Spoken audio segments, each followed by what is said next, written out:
जय हिंद दोस्तों, स्वागत है आपका हमारे इस मस्त और धमाकेदार वीडियो में।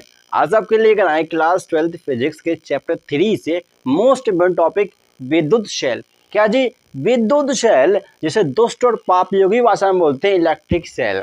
क्या बोलते हैं? Electric cell. हाँ जी, ये मोस्ट इम्पोर्टेंट टॉपिक है। क्यों? कि इसकी जो आगे के टॉपिक हैं वो ज़्यादा इंपॉर्टेंट है, क्योंकि इसी से रिलेटेड है। फिर आपको समझ में नहीं आएगा कि विद्युत शेल होता क्या है।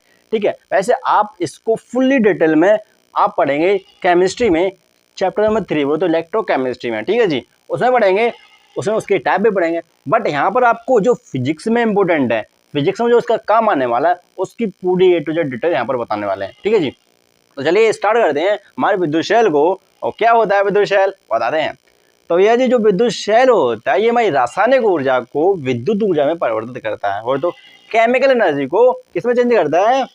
ये केमिकल एनर्जी, ये हमारी जो केमिकल एनर्जी होती है ना, ये केमिकल एनर्जी को हमारी इलेक्ट्रिक एनर्जी में चेंज करता है।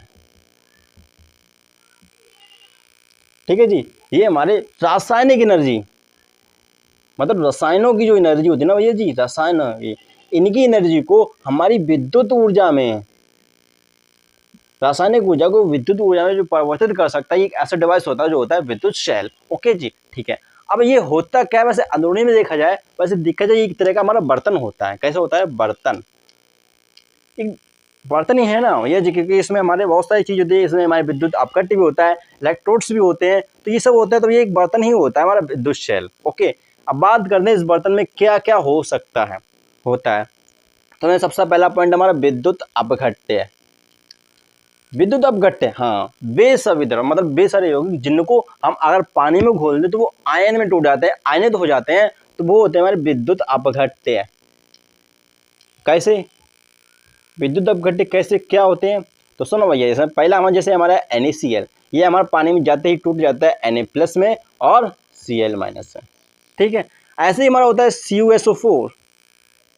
ठीक है, और ये भी हमारे पानी में टूटता है। हाँ जी, ये भी पानी में टूटता है। तो ये सब होते हैं हमारे क्या क्या होते हैं? विद्युत अपघट्य। अब बात करते हैं इसी में विद्युत शेल में हमारे एक और चीज होता है इलेक्ट्रोड्स। इलेक्ट्रोड, हाँ, ये हमारी रॉडें होती हैं एक तरह की, मतलब एक तरह की प्लेटें होती हैं, जिन्हें हम दो टाइप से जानते हैं। एक एनोड होता है, एक होता है कैथोड। अब ये जी हमारे पॉजिटिव निगेटिव होते हैं, बट ये कंडीशन में डिपेंड करते हैं कि हमारा सेल कौन सा है। हमारे विद्युत शेल भी 3 टाइप के होते हैं, वो पढ़ेंगे आप केमिस्ट्री में। ठीक है, यहाँ पर इलेक्ट्रोड वैसे सिंपली यहाँ पर पॉजिटिव लिया जाएगा, यहाँ पर जो एनोड होगा वो हमारा पॉजिटिव लिया जाएगा, और कैथोड हमारा सिंपली नेगेटिव लिया जाएगा। ओके, ठीक है, तो ये हमारे इलेक्ट्रोड्स होने वाले हैं, इलेक्ट्रोड।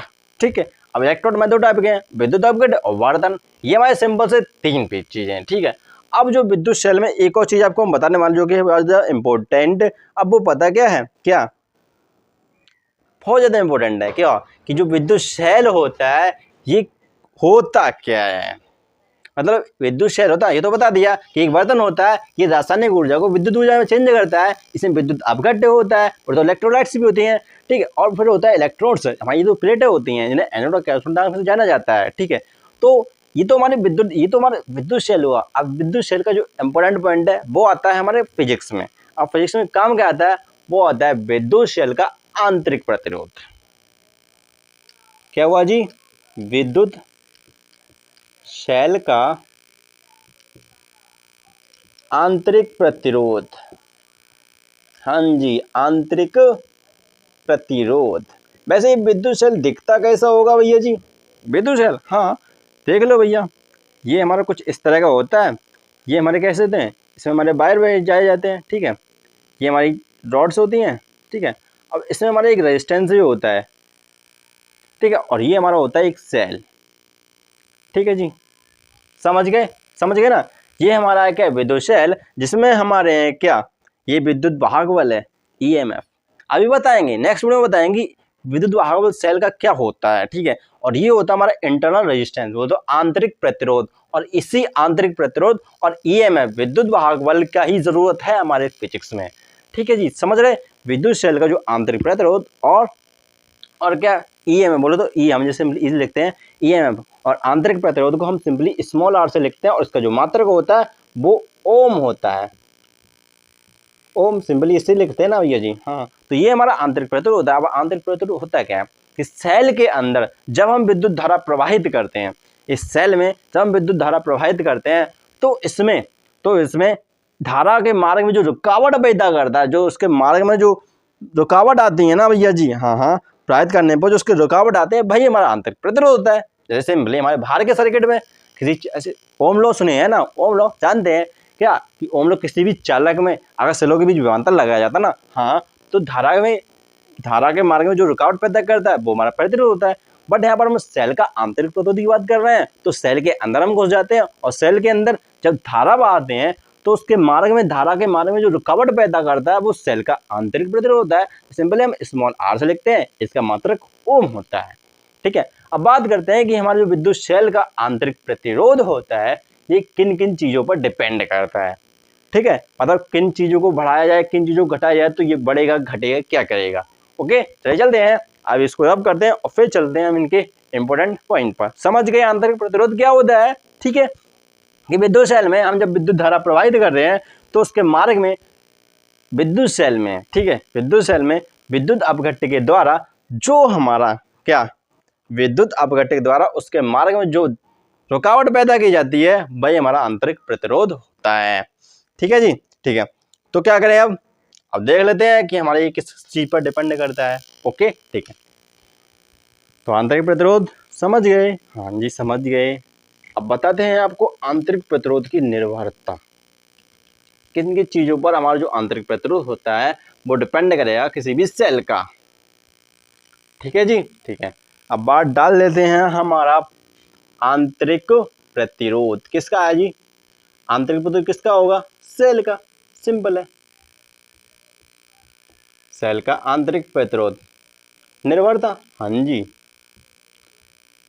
निर्भरता, जिसमें हमारा पहला ही पॉइंट आ जाता है क्या, बता दें, बिल्कुल बता दो। आपको क्या लगता है कि हमारा पहला पॉइंट क्या होने वाला होगा आंतरिक प्रतिरोध की निर्भरता में। तो सबसे पहला हमारा क्या, विद्युत अपघट्य की सांद्रता। समझ गए कैसे, अभी बताते हैं। रखो जी, अभी हम बताए बोले ना कि आंतरिक प्रतिरोध क्या होता है कि किसी भी सेल के अंदर हम धारा प्रवाहित करते हैं तो उसके विद्युत अपघट्य के द्वारा जो मार्ग, उसकी धारा के मार्ग में जो रुकावट डालता है ना वही हमारा आंतरिक प्रतिरोध होता है। ठीक है, तो होता है क्या, पहला पॉइंट है हमारा विद्युत अपघट्य की सांद्रता।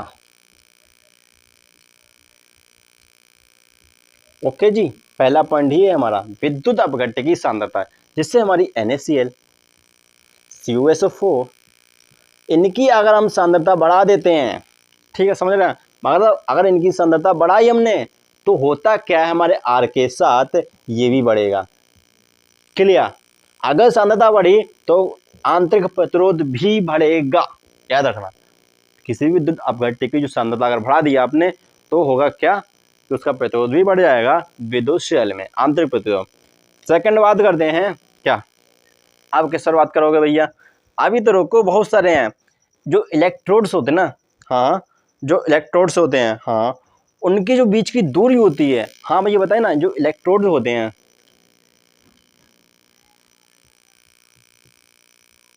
इलेक्ट्रोडों की बीच की दूरी, ये सिंपली हम अभी मतलब वो इलेक्ट्रोड जानते हैं, दो प्लेटें तो होती हैं भैया जी, हमारे जो विद्युत अपघट्य इसमें जो दो प्लेटें आ जाती हैं ना, जो हमारे विद्युत अपघट्य की सही रिलेटेड होती हैं। ठीक है, तो इन्हीं से रिलेटेड होती हैं। तो ये जो प्लेटें होती हैं ना, इनके बीच की जो दूरी होती है, दूरी ये वाली, ये अगर इस दूरी को बढ़ा दिया जाए d, मान लीजिए इस दूरी को हमने d नाम दे दिया। ठीक है, अगर इस दूरी को हमने बढ़ा दिया तो विद्युत अपघट्य भी बढ़ जाता है, मतलब सॉरी, विद्युत अपघट्य नहीं, अगर हमने इलेक्ट्रोड के बीच की दूरी बढ़ा दी तो होता है कि जो हमारा आंतरिक प्रतिरोध होता है ये भी बढ़ जाता है। Second point clear. बात करते हैं हमारे तीसरे पॉइंट की, जो इलेक्ट्रोड होता है, इलेक्ट्रोड इनके बीच के जो क्षेत्रफल होता है भैया, कैसे, मतलब जो इलेक्ट्रोड का जो क्षेत्रफल होता है ना, हाँ हाँ, जो डूबे हैं, जैसे इलेक्ट्रोड हमारे जो इस विद्युत अपघट्य में डूबे हैं, हाँ जी बिल्कुल, नहीं समझ रहे, सुनो बताते हैं। जो इलेक्ट्रोड है ना,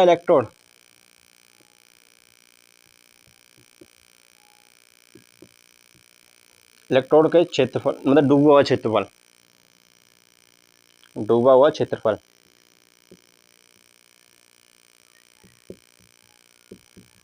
मतलब समझे नहीं भैया, जैसे हमारे पास ये हमारा एक सेल है ना, ठीक है, इसमें ये हमारा विद्युत अपघट्य यहाँ तक भरा हुआ है, ठीक है। तो आप इलेक्ट्रोड जितना ज़्यादा डुबाते जाएंगे उसका आंतरिक प्रतिरोध उतना कम होता जाएगा, ठीक है। ये वाला जो प्लेट है, जितने प्लेटों का क्षेत्रफल जितना ज़्यादा डूबा रहेगा विद्युत अपघट्य में, उसका आंतरिक प्रतिरोध कम होता चला जाएगा, ठीक है। तो इस क्षेत्रफल को मान लीजिए हमने दे दिया ए, और आपने अगर ए बढ़ा दिया तो होगा क्या, हमारे आंतरिक प्रतिरोध के साथ ये घट जाएगा। Simple, clear. जो इलेक्ट्रॉन में जो डूबा हुआ क्षेत्रफल होता है इलेक्ट्रॉन का, अगर वो आपने विद्युत अपघट्य में और ज़्यादा डाल दिया तो भैया होगा क्या, उनके साथ हमारा जो आंतरिक प्रतिरोध होता है वो घट जाएगा, ठीक है। अब बात करते हैं फोर्थ पॉइंट की, जो कि बहुत ज़्यादा इंपॉर्टेंट, ताप। चौथा पॉइंट है हमारा ताप पर, ठीक है। अगर आपने ताप बढ़ा दिया ना, ताप बढ़ाया, हाँ, अगर आपने विद्युत अपघट्य के साथ कुछ खिलवाड़ किया, मतलब सेल को अगर आपने हीट कर दिया, ताप बढ़ गया, और अगर ताप बढ़ गया तो भैया होगा आंतरिक प्रतिरोध के साथ ये आंतरिक प्रतिरोध भी घट जाएगा।